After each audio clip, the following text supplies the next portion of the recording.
Terus kalau di akhir Oktober kita bisa hitung dan kita antisipasi penyerapannya hanya akan sekian, ya kita ambil juga uangnya. Kita sebar ke tempat lain atau untuk mengurangi defisit atau. Saya itu cukup heran dengan Bapak Menteri Keuangan kita yang baru ini, Bapak Purbaya. Sepertinya dia itu cukup disegani ya di kementerian oleh menteri-menteri yang lain. Kalau kita tengok itu kemarin dia itu sampai berani mengkritik program MBG, adanya kasus keracunan, terus dana yang tidak terserap atau penyerapannya kecil, dan bahkan dia itu berani mengancam untuk mengambil dana yang tidak terserap dengan baik.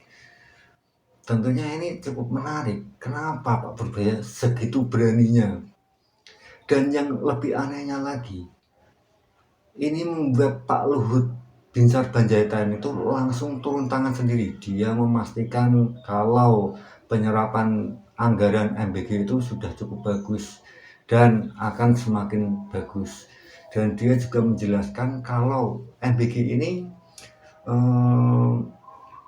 juga bermanfaat menciptakan lapangan pekerjaan yang cukup banyak. Kalau katanya sih sekitar 380.000 lapangan pekerjaan.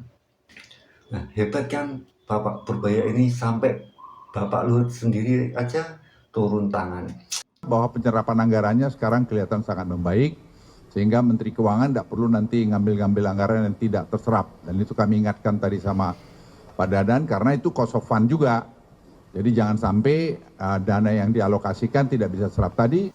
Selain itu kemarin Pak Purbaya juga berani nyenggol Menteri ESDM Bahlil, di mana dia mengkritik subsidi LPG itu sampai 30.000, padahal harganya itu sebenarnya itu 12.500-an dan diterima di masyarakat itu sekitar 20.000-an. Padahal kalau harganya 12.500 itu kan seharusnya diterima di masyarakat sekitar 15.000-an sekian lah ya, naik turunnya segitulah, tetapi ini sampai 20.000-an. Makanya Pak Purbaya juga sedikit sensi waktu ngomongin soal ini karena subsidinya itu terlalu membengkak.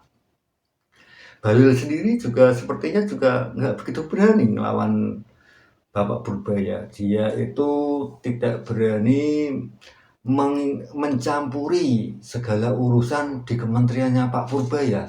Aneh kan? Padahal Bahlil itu kan ketua partai juga, dia Partai Golkar, cukup partai besar ini. Dia dulu juga dekat dengan Jokowi, tetapi saat ini nggak berani ikut campur urusannya Pak Purbaya. Di masyarakat Pak, itu mungkin mengikunya salah baca data itu. Biasalah kalau ya mungkin butuh penyesuaian. Ya, saya nggak boleh tanggapi sesuatu yang terlalu ini. Jadi saya kan udah banyak ngomong tentang itu, gitu ya. Mungkin mengikunya belum dikasih masukan oleh dirjennya dengan baik atau oleh timnya.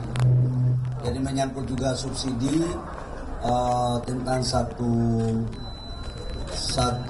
data itu juga masih dalam proses pematangan ya. Di BPS itu kan kerjasama dengan tim di SDM. Jadi mungkin Pak Menterinya, Menteri Keuangan ya, mungkin belum baca data kali itu ya. Kenapa ya? Terus selain itu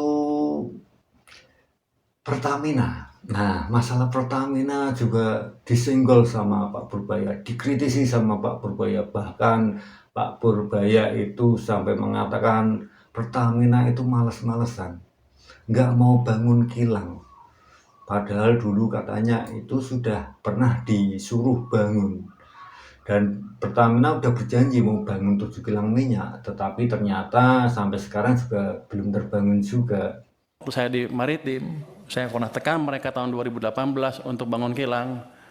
Mereka janji mereka akan bangun 7 kilang baru dalam waktu 5 tahun. Sampai sekarang kan nggak ada satupun. Jadi Bapak tolong kontrol mereka juga. Dari saya kontrol, dari Bapak-Bapak juga kontrol, karena kita rugi besar. Karena kita impor dari mana? dari Singapura, minyak, produk minyaknya. Pabrik pupuk juga. Jadi pada dasarnya kalau gitu sekarang saya bukan juru bayar saja, saya akan masuk, saya akan lihat mereka jalankan apa enggak proyek-proyek yang diusulkan. Kalau enggak kita potong uangnya juga, Pak. Saya kan pengawas, saya ganti aja dirutnya. Artinya timbal balik. Jadi ini saya pikir masukan yang bagus sekali dari DPR.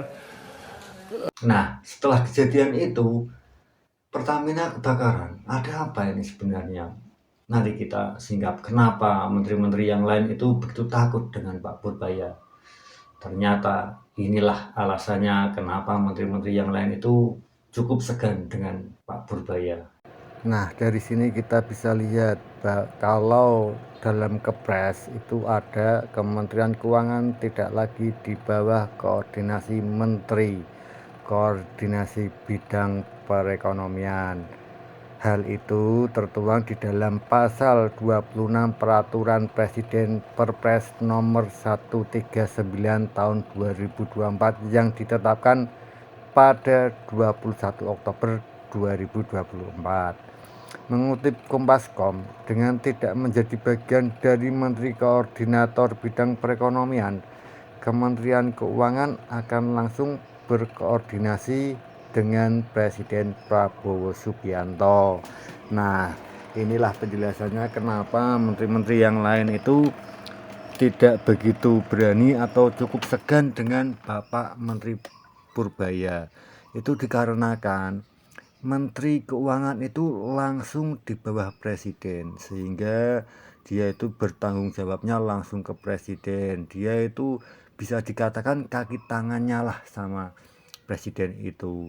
Jadi kalau ada apa-apa ya pasti kaki tangan duluan yang akan dipercaya.